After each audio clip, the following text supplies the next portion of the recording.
Hello everyone, কেমন আছো সবাই? অনেকদিন পরেই ভিডিওটা আপলোড হবে। আচ্ছা, এই গাছটা তোমরা কারা কারা চেনো আমাকে জানিও।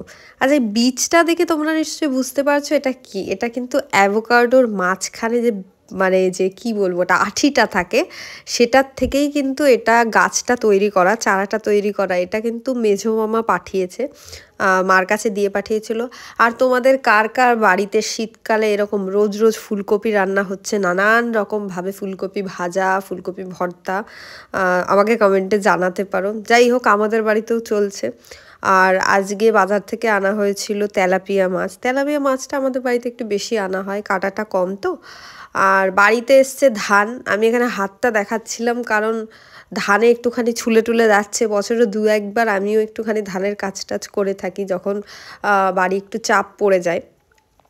তো আজকে এসছিল আমাদের ওই মাঠের ধান, মানে নিচুর জমির মাঠের ধান, সেগুলোকে একটু গোছগাছ করা চলছিল।